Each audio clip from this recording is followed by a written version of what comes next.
सबको नमस्कार, जय श्री राम। आज का टॉपिक जियोमैग्नेटिज्म और पैलियोमैग्नेटिज्म से संबंधित है। भूचुंबकीय और पुराचुंबकीय। हम जानते हैं कि पृथ्वी के आंतरिक भागों में चुंबकत्व होता है, मैग्नेटिज्म होता है, और इसका आपने कई बार अनुभव भी किया होगा। जब आप प्रिज्मेटिक सर्वे से या ट्रफ कंपास का इस्तेमाल करते हैं तो आपने देखा होगा कि उसके ऊपर जो निडल लगी हुई है वो निडल हमेशा मैग्नेटिक नॉर्थ की ओर इशारा करती है।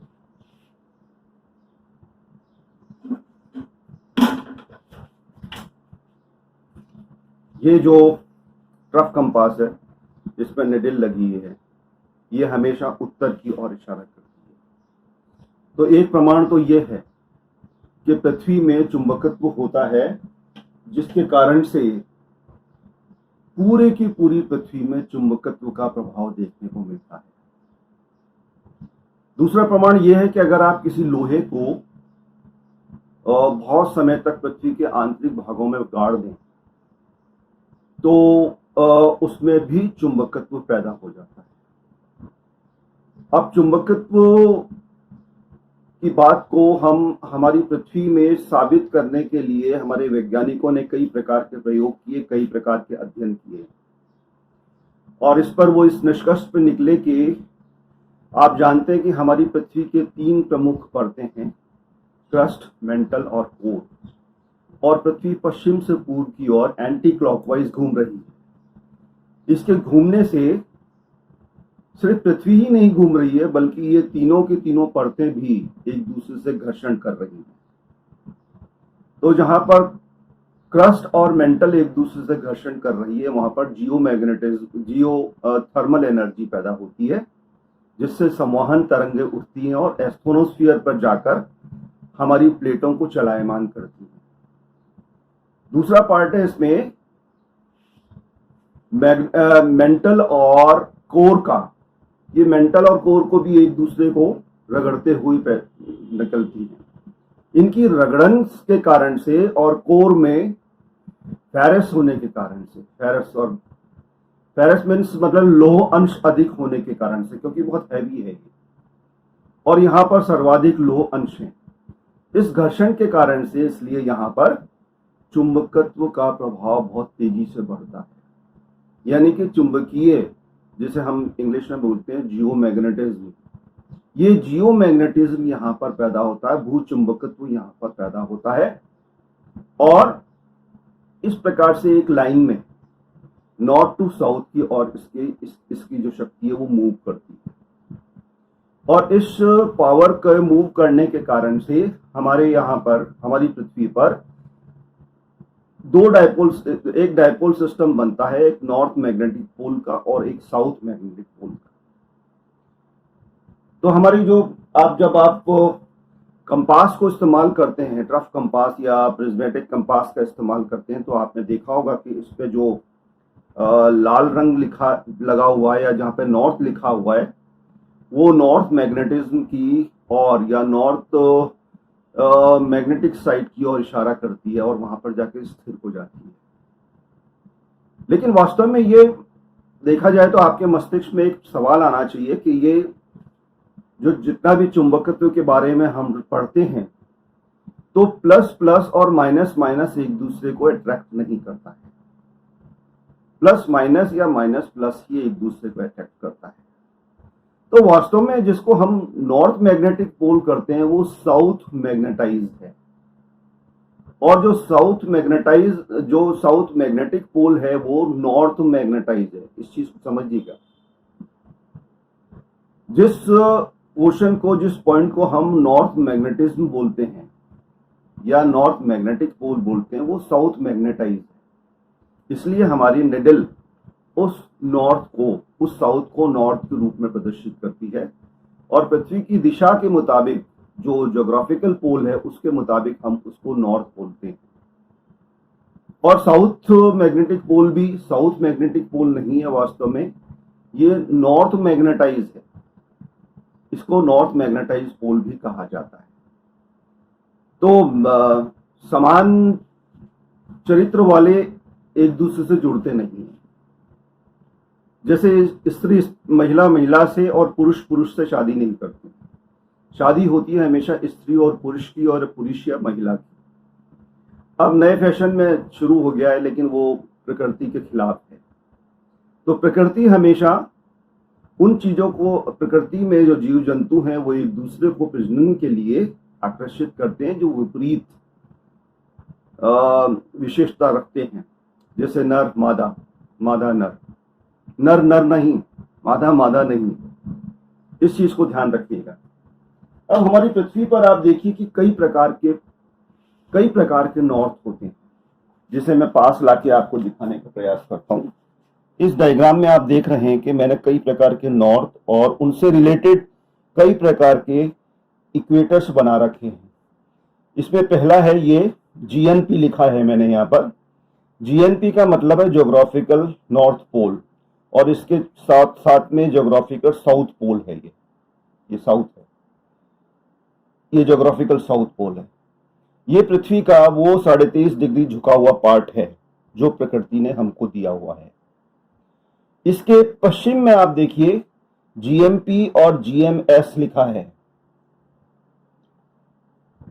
ये जीएमपी मतलब क्या होता है?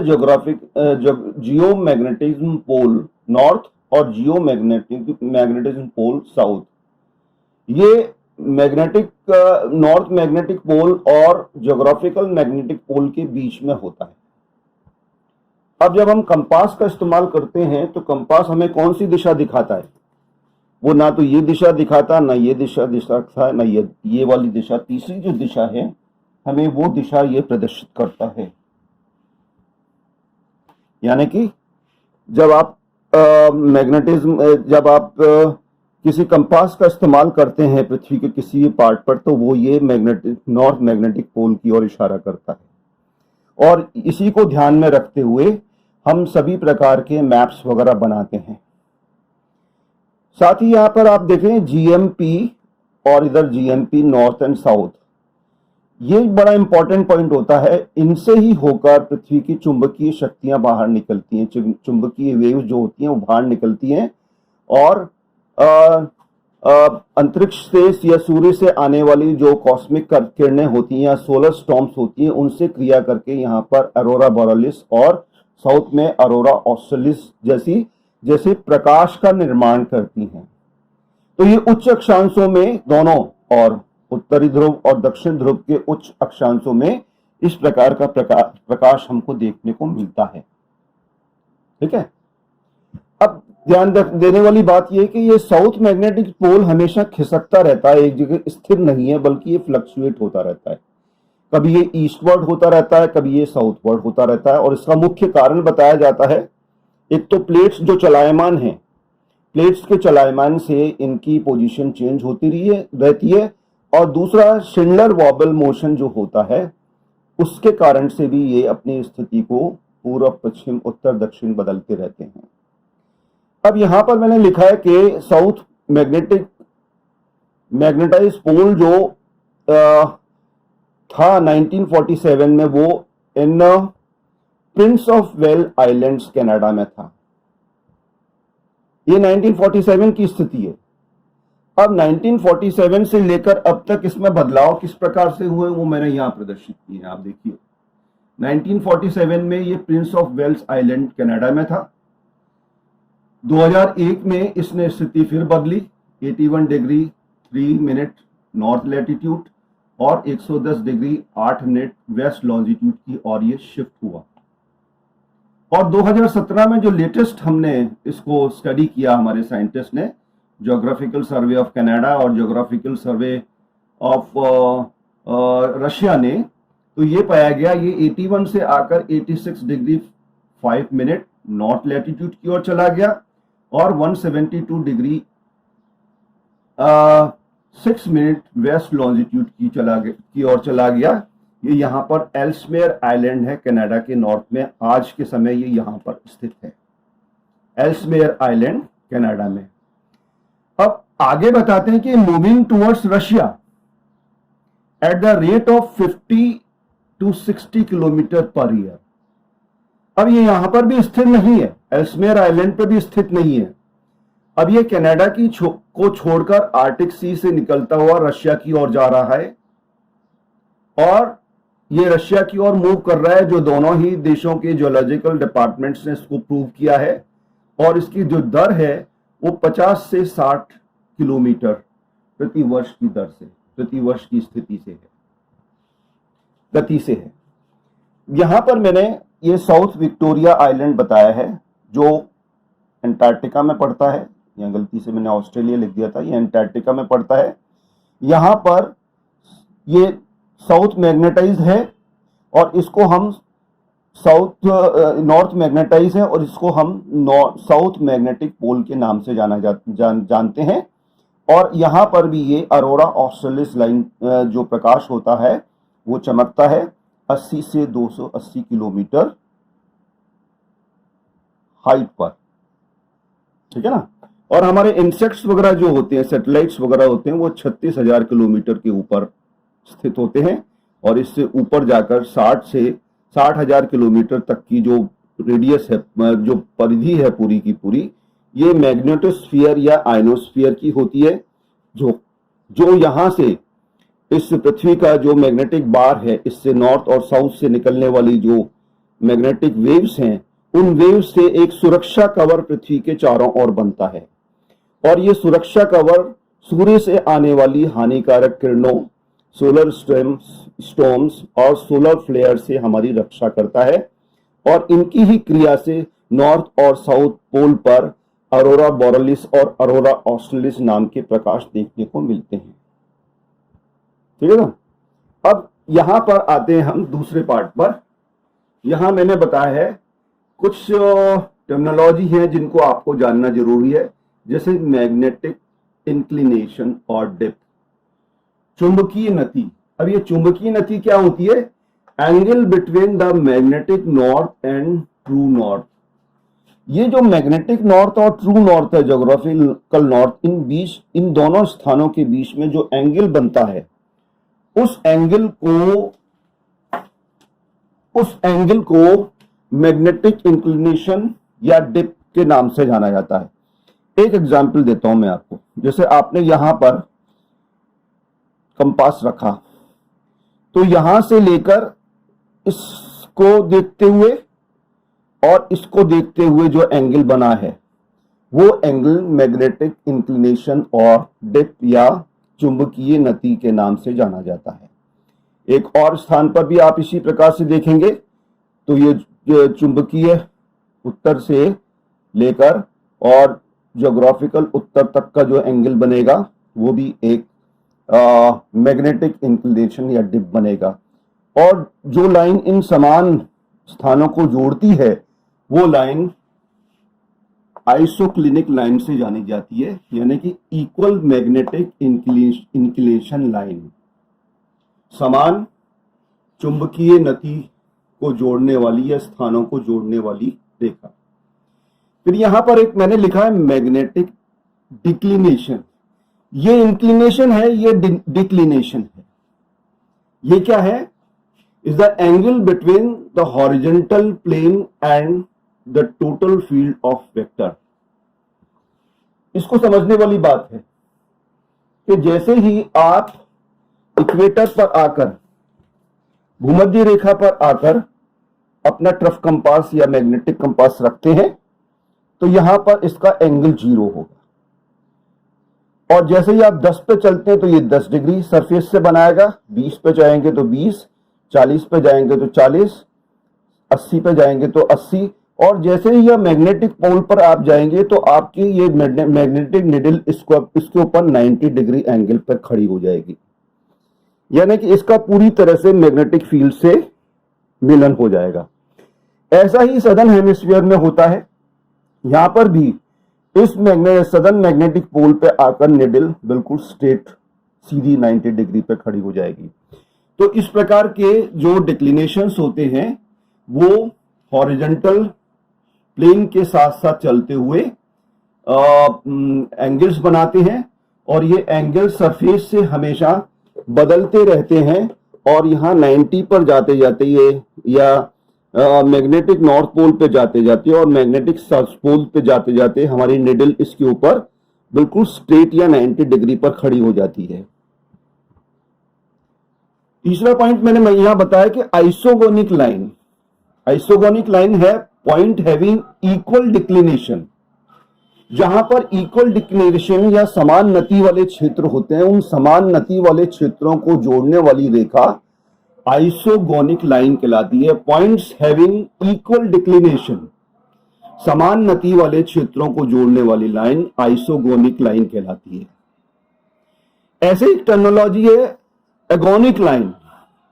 एगोनिक लाइन यहां पर यह है कि line joining the places having zero magnetic declination, जहां पर कोई डिक्लिनेशन नंबर नहीं है, वो जीरो है। जैसे मैंने इसको यहां डायग्राम में समझाने का प्रयास किया है, ये ज्योग्राफिकल नॉर्थ पोल है और ये मैग्नेटिक नॉर्थ पोल है। जब आप इस ज्योग्राफिकल नॉर्थ और मैग्नेटिक पोल के ऊपर अपना ट्रफ कंपास रखते हैं तो इसका जो मान आता है वो जीरो होता है, और इनके ऊपर जो एंगल्स बनते हैं वो आइसोगोनिक लाइन के नाम से जाने जाते हैं। और इसके बाद में geomagnetic poles are called dipoles. ये जियोमैग्नेटिक पोल से ये डायपोल्स के नाम से जानते हैं, विच आर एंटीपोडल। एंटीपोडल मतलब विपरीत दिशा में होता है, एक नॉर्थ में होता है, एक साउथ में होता है, ये एंटीपोडल होते हैं। अब इतना जानने के बाद में यहां पर यह जानना भी आवश्यक है कि एक इससे साथ जुड़ा हुआ दो चीज बड़ी इंपॉर्टेंट है, एक पैलियोमैग्नेटिज्म, प्लेट टेक्टोनिक और शिंडलर वॉबल। अब ये पैलियोमैग्नेटिज्म क्या होता है, इसके ऊपर हम थोड़ी सी बात करते हैं। पैलियोमैग्नेटिज्म मतलब प्राचीन या पुरा चुंबकीय क्षेत्र।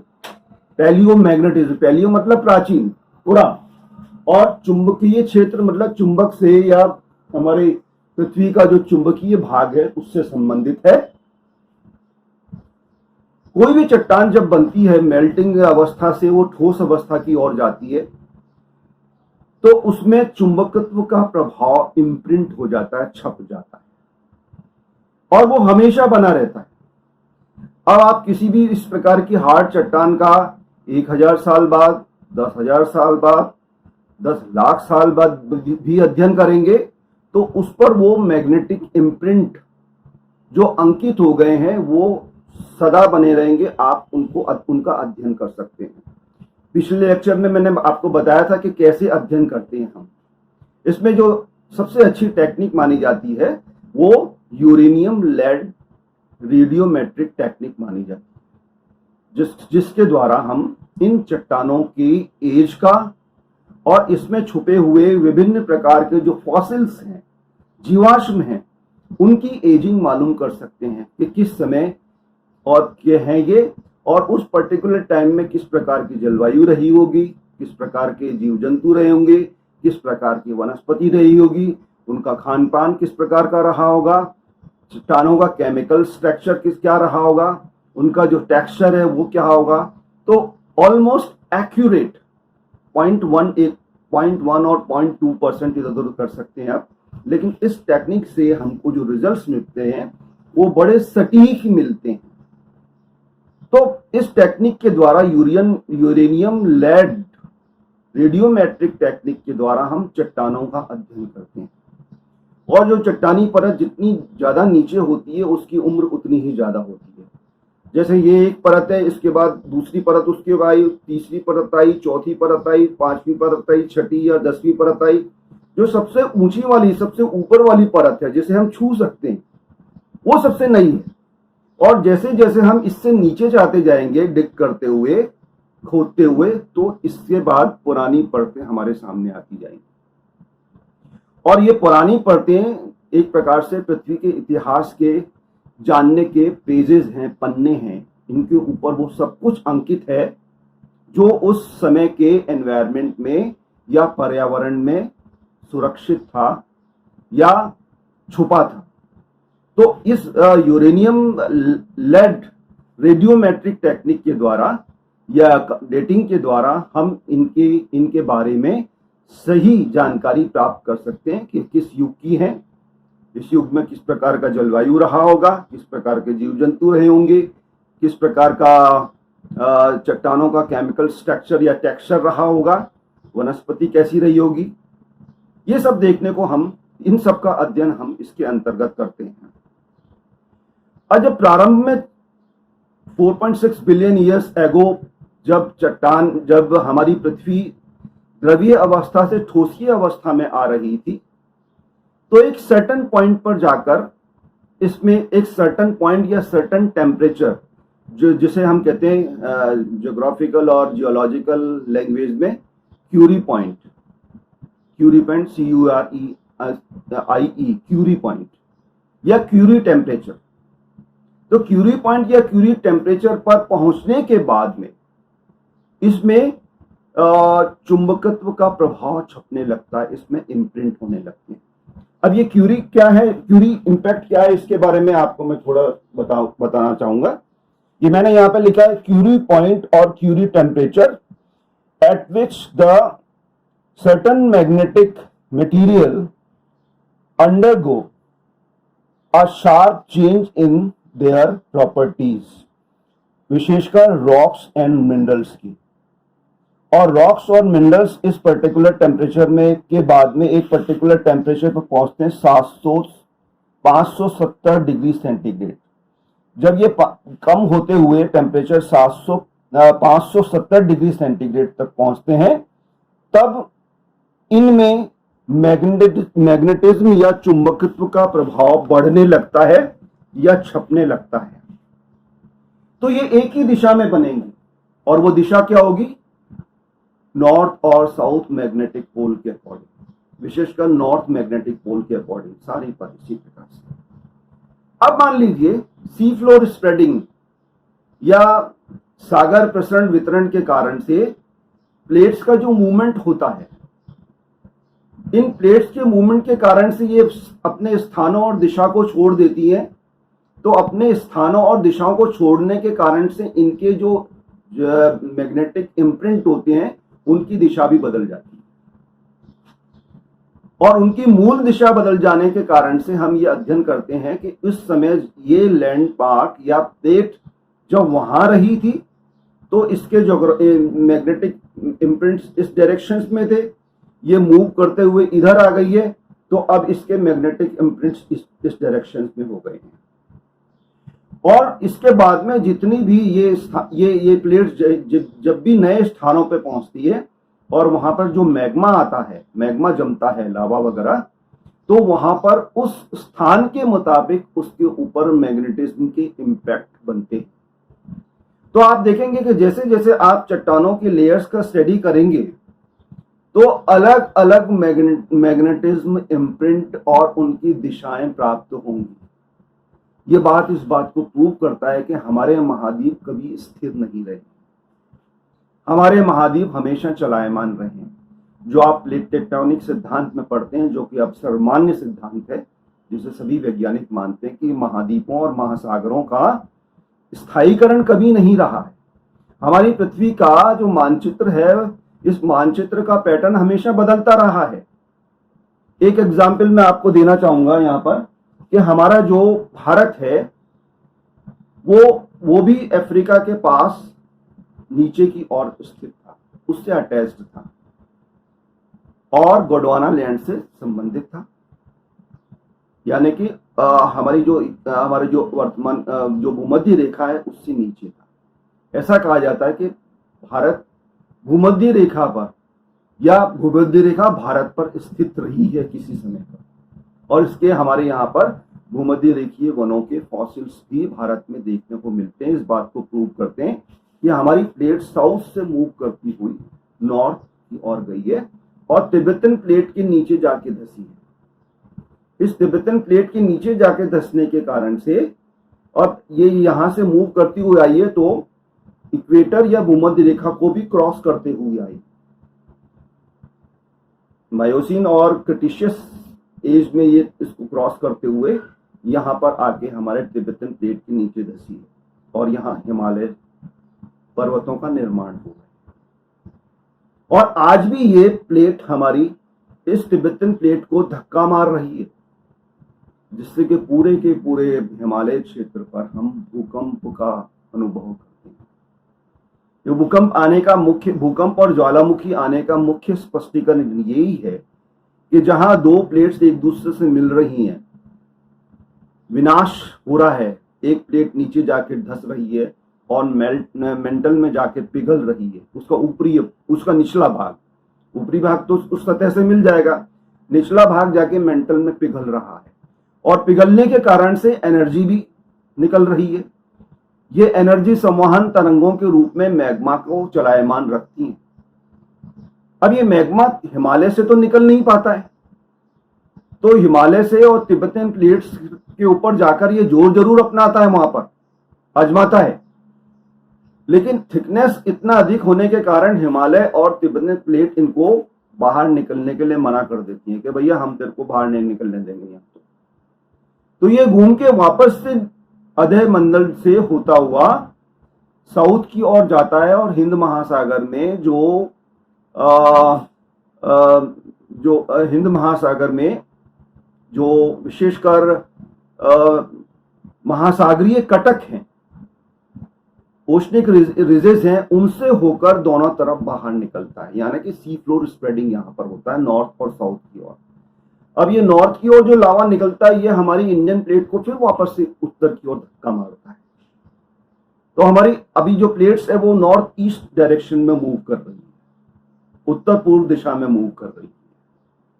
तो इन सी फ्लोर स्प्रेडिंग से निकलने वाले नए लावा के ऊपर जैसे ही जल का प्रभाव आता है तो ये जम जाते हैं एक सर्टेन पॉइंट पे। मैंने आपको बताया क्यूरी पॉइंट जो है, जो 570 डिग्री सेंटीग्रेड पर किसी भी मेल्टिंग अवस्था से द्रवीय अवस्था में, मेल्टिंग अवस्था से या द्रवीय अवस्था से ठोसी अवस्था में जाने वाली चट्टानों पर ये चुंबकीय इम्प्रिंट या प्रभाव छप जाते हैं, और ये इतनी प्रगाढ़ता से छपते हैं कि लाखों लाखों करोड़ों करोड़ों वर्ष तक ये खत्म नहीं होते, यानी कि आप कैसे ही सर्वकालीन बने रहते हैं। और इनका ही अध्ययन करके मैंने आपको बताया कि हम इस किसी भी चट्टान की एजिंग के बारे में सही अनुमान, सही निष्कर्ष तक पहुंच सकते हैं। अनुमान तो नहीं बोलूंगा मैं, सही निष्कर्ष तक पहुंच सकते हैं। तो ये है पैलियोमैग्नेटिज्म के पुरा चुंबकत्व के प्रभाव को, पुरानी चट्टानों का अध्ययन करना और उस समय की भौगोलिक और भौगर्भिक परिस्थितियों और जैविक परिस्थितियों को जानना। कई बार ऐसा भी होता है, जैसे आप डेक्कन ट्रैप का एग्जाम्पल आपको देता हूं मैं। डेक्कन ट्रैप में कई प्रकार का स्तरीकरण हुआ है लावा। डेक्कन ट्रैप मतलब वो घेरना नहीं, ट्रैप का मतलब होता है स्तरीकरण। कि एक बार क्रिटेशियस और मायोसीन पीरियड में जब ये मूव करती हुई हमारी प्लेट, इंडियन प्लेट नॉर्थ की ओर जा रही तो इस पे दरारी या फिशर लावा फैला, और पूरे के पूरे महाराष्ट्र और कुछ गुजरात के पार्ट, कुछ महाराष्ट्र, कुछ आपके उड़ीसा वगैरह के या तेलंगाना के पार्ट, और कुछ आंध्र प्रदेश और कुछ कर्नाटक के पार्ट तक इनका प्रभाव है। लेकिन सर्वाधिक इसका जो क्षेत्रफल है वो क्षेत्रफल महाराष्ट्र में देखने को मिलता है। फिर एक लावा की प्लेट या परत जम गई और उसके बाद एक शांत पीरियड आया। इस शांत पीरियड में इसके ऊपर मिट्टी बनी, मिट्टी बनने के बाद में इस पे जीव जंतु हुए, वनस्पति हुई, सारे प्रकार का जीवन पनपा, और फिर वापस से एक ज्वालामुखी उद्गार हुआ। ये सब दरारी हुए हैं। फिर इस दरारों से निकलता हुआ लावा पूरा का पूरा इस पूरे के पूरे क्षेत्र पर फैल गया और इसमें फॉसिल्स अंदर की ओर जम गए। फिर वापस से ये शांत हुआ और इसके ऊपर जीव जंतु, वनस्पति, मिट्टी बनी, एक नए प्रकार का इस पर जीवन बना। फिर वापस से यहाँ पर क्रिटेशियस टाइम में लावा का प्रभाव हुआ, लावा दरारों से निकला और पूरे के पूरे क्षेत्र को इसने ढक लिया। आज जब हम इस डेक्कन ट्रैप के ऊपर बैठ के देखते हैं और लावा को टच करते हैं और लावा से पूछते हैं कि बता भाई तू किस एज का है, कब बना तू, वो कहता है मैं क्रिटेशियस एज का हूं। थोड़ा और 1400 किलोमीटर नीचे जाएंगे आप, 1400 मीटर नीचे जाएंगे, डिगिंग करेंगे आप, तो वहां के आप लावा को पूछेंगे तो बताएगा किस एज का है भाई, वो कहेगा कि मैं इयोसीन और मायोसीन एज का हूं। यानी कि हर युग की जो परतें हैं लावा की, उनका एजिंग अलग अलग है।